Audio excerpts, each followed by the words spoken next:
Hello and welcome to a special edition of Moxie Talk with Kirt Jacobs, where we sit one-on-one with those individuals seeking the office of Louisville Metro Mayor.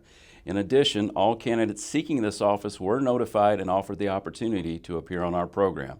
Now, our sole purpose today is to allow the candidates a chance to offer the audience some keen insights into how they see themselves and their potential mayoral administration, and most importantly, just what makes them tick. I'm Kirt Jacobs, host and creator of Moxie Talk with Kirt Jacobs, and we're coming to you from the Louisville Metro TV studios in downtown Louisville, Kentucky. And joining us today is Republican mayoral candidate Mr. Bill Dieruf. He's currently in his 12th year as mayor of Jeffersontown, Kentucky, and he is seeking to be Louisville Metro's next mayor. Mr. Dieruf, welcome. Thank you for having me on. This is fantastic. Well, nice to be down in the City Hall where you're recording this. Absolutely, I appreciate it. Well, let's get started. What drives you to have pursued a life, if you will, in public service, because you are currently the mayor of J-Town? Well, for 30-something years, I ran a hardware store, which is the oldest family-owned business in J-Town. Mm-hmm. And J-Town was having financial problems, having a moral problem, and they needed a lift. And I realized that it wasn't the money you made, it's what you leave behind. So stepped up, ran for office in order to change J-Town. And during that time frame, very quickly, we refinanced the whole city from $17 million, paid it off 11 years early without raising taxes. And then we put money in the bank to pay cash for everything going forward. Mm-hmm. So when we look at Louisville, it's the same way. We have a problem where we don't have the pride we should have, and we're having financial problems coming in the future from my understanding of Metro Council. Mm-hmm. Who or what inspired you to a life or a career in public service? Well, there's two people. One is my grandmother, Nana. She started with Recovery Incorporated, and that's helping those people that have possible nervous breakdowns. She realizes that any day, any person could have that problem. That's true. And then my father, opening the hardware store originally, he realized helping the community, when you come in a hardware store, whether you want a 5-cent nut or you want a $30,000 Bobcat, you have a problem that needs to be resolved. Sure. And you want it resolved right there, and it doesn't matter who you are or what it is, it's a huge problem to you. So it was time to move into the next step. Mm-hmm. Whom do you credit most influential in your life, Bill? And it could be more than one, personal or professional. Most influential person was Jesus Christ. When we, at the end of the day, you look back and say, did I perform as what God wanted me to? And that was my upbringing through my family and everything else, that we believe that we should move forward with what is most respectful for people, what we believe in, and bring the morals and the values to the community through yourself, not through preaching, but through actually living them on a daily basis. I love this next question. What is it like to be Bill Dieruf? It's busy.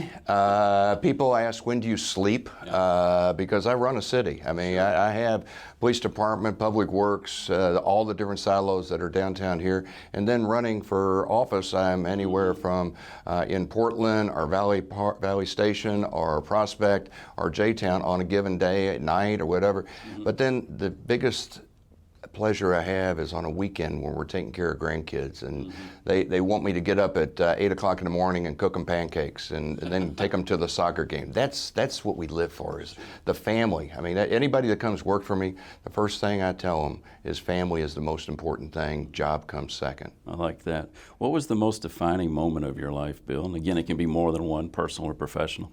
Then I hope I can get through this. The most defining moment was the passing of my first child. Sorry. No. It is, you asked for the defining moment.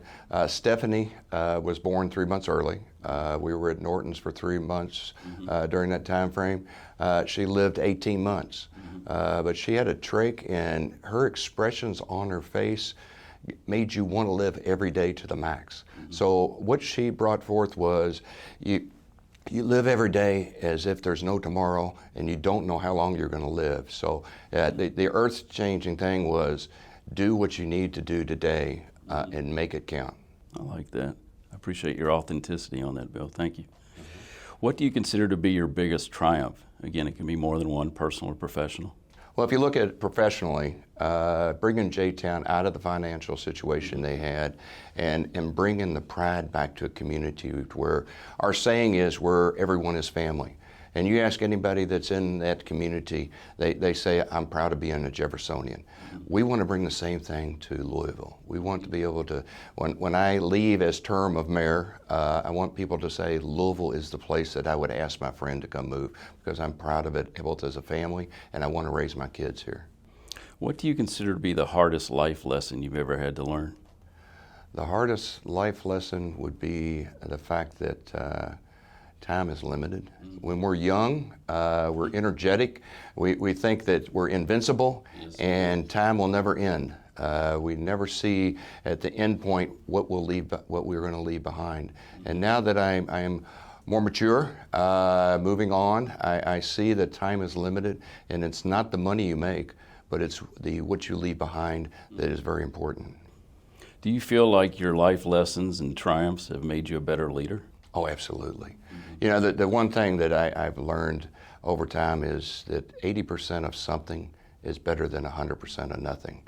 So when you get people to a point that everybody agrees on 80%, move forward. You may make a mistake, and in a position in politics, so many times people are afraid of making mistakes. We are human. We're going to make mistakes.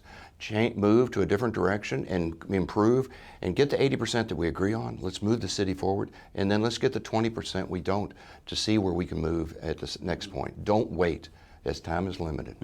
What do you find exciting about the possibility of being the next Louisville Metro Mayor? I mean, it's a pretty daunting task, and I admire your Moxie. That's why it's called Moxie Talk. But what do you find exciting about it? Well, the most exciting thing is I am a mayor. Been doing this for 12 years successfully, and I have a passion for it. I see that what I do, rather than retire and do something that you don't have passion for, keep continuing what you are doing because you have a love and a passion for it. But when we look downtown Louisville, the one thing we've done in this community, we've done merger. We've merged police, we've merged public works, we've merged parks. But the one thing we haven't done is unite the people in this community, in all parts of this community. And as mayor, my goal would be both to bring the pride back, and that starts in the mayor's job, and then with everybody that works for me. And we've done this in J-Town to the point to where our public works are so proud of our town, they stripe the grass. And it sounds very small, but that means that people are proud of their town. So in Louisville, we need to make sure that we have both the West End, the East End, and all parts of this community united in the future, because the safety is a key moving forward. What do you consider, Bill, to be your biggest or most significant risk, and did it pay off? I had 30-something years, I was running a hardware store. Had a great time, a lot of good customers. It's family-owned business, successful going through anywhere from recessions to the good times and the bad times. And all of a sudden you go, I'm going to step aside from that and run for mayor because our town needs help. And so you didn't know if you're going to win. I was running against an incumbent. It was a challenging race.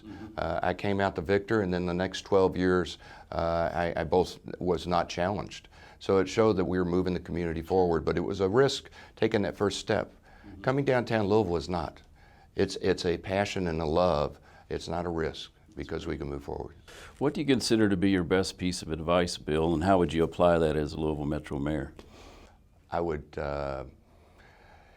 look at tomorrow is not guaranteed, so let's take what today is and let's bring the pride back to this community. Let's make this community to where we're all working together as one to bring safety, jobs, and education, because it's not what we do, it's what we have for our kids in the future in this community. I love this next question to ask a politician. Do you ever feel misunderstood? We are in a point in time in history, because of Facebook, digital, whatever you want to call it, that it's very easily, people throw opinions out there to see what's happening. So it's very easy to take what somebody says in the wrong way. It's very easy to take a letter, a sentence, a word out of context. So yes, as a politician, you hope that everything you say is brought forth in the character and the meaning that you have. And it does, and until the people realize you're not in competition.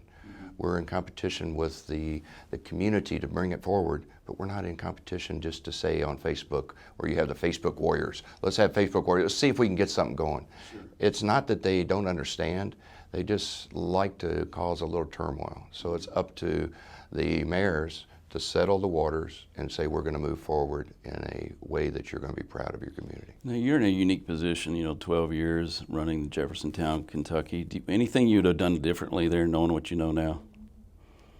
I mean, you're still the mayor, but so there's still time, I guess, potentially. But Well, the only thing that I would say I would have done differently is tried to move faster.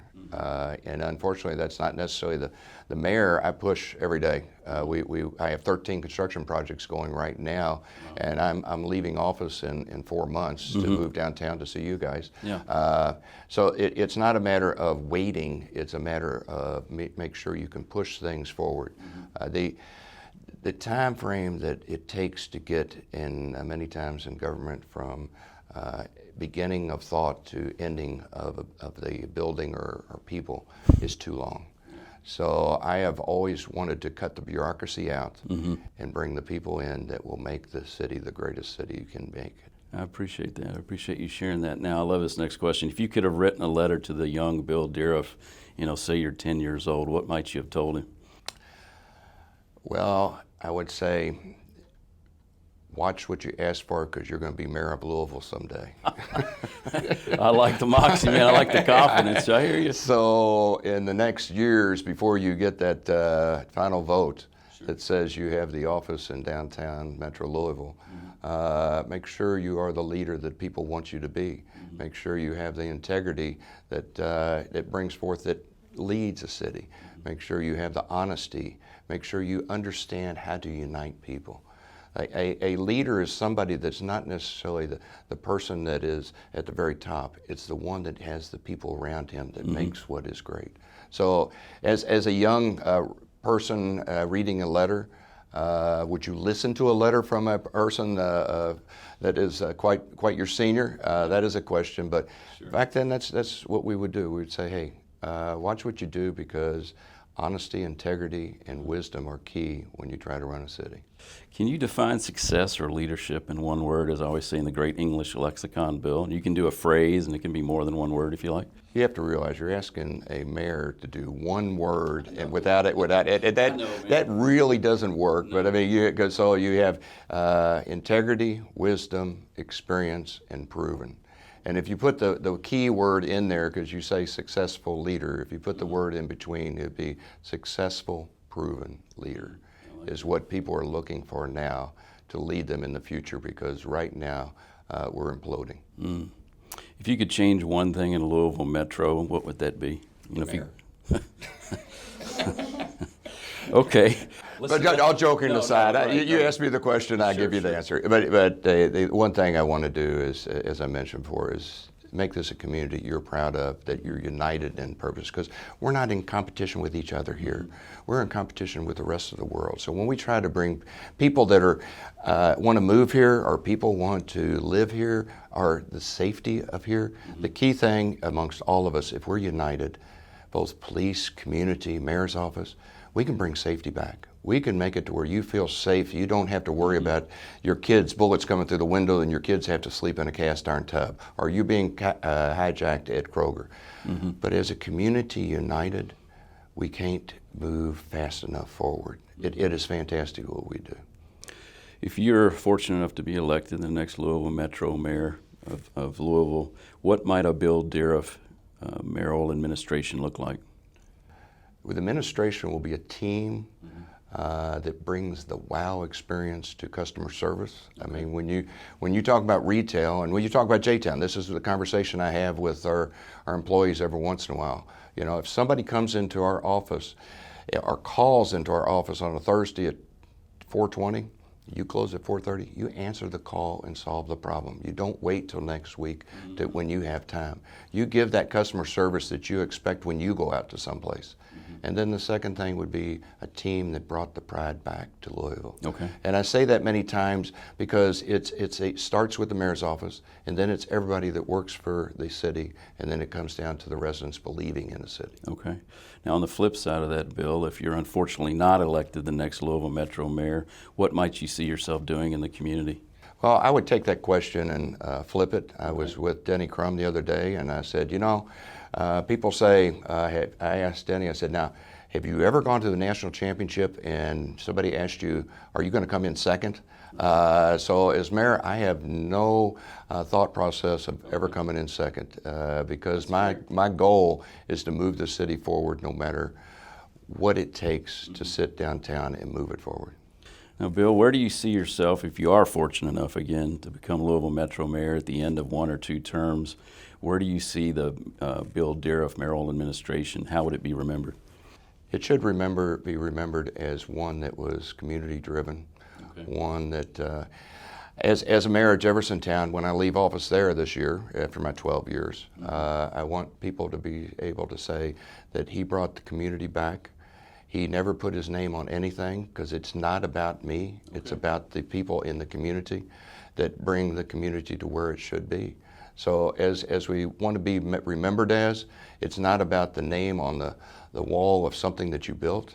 It's about what you left behind that the people remember. So, Bill, at the end of 1 or 2 terms, you're successfully elected Louisville Metro Mayor and then possibly reelected. What do you see yourself doing at the completion of being Louisville Metro Mayor? Well, as we leave the city in a position that it is proud of, and everybody is moving forward, what you see as leaving that office is you want to make sure you help the next group coming in to make sure the city keeps on moving forward. So because it's a shame all of a sudden you climb all the way up to the top of the hill and there's not the person there to say this is what we've learned, because along the way there's pitfalls and you don't want history to repeat itself on something that you found did not work.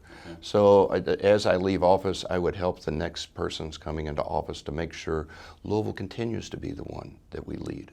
I like that. Now, this is the question we offer. You get 1 minute roughly to address the audience and basically we call it a closing argument for those that are attorneys that might be watching this in the audience. You get to kind of plead your case for why you should be Louisville's next Metro Mayor. Many people have said to me that change doesn't happen unless we have change. I have said as I travel across this community, people want a proven leader that they can believe in on day one to move the city forward. But more importantly, as a community, the one thing we have to do is stop saying we want to be like somebody else. We stop saying we want to be like Cincinnati, we want to be like Indianapolis. Let's be the leaders and not let them tell us what we need to do. Let's be leaders and take what they have and improve it and let them follow us. And as a mayor now and a mayor in the future, I want to take this city to where you're proud, to where you say, I want to raise my grandkids here. I want the grandkids to raise their family here. I want this to be a place that everybody in the United States says, this is the place to move. This is a place that is absolutely the best place to be. Mr. Dieruf, I think that's a great note to end on. Good luck to you. Thank you. Appreciate being here. Thanks for being on Moxie Talk with Kirt Jacobs. And I want to remind everyone to please go vote on Tuesday, November 8th, 2022.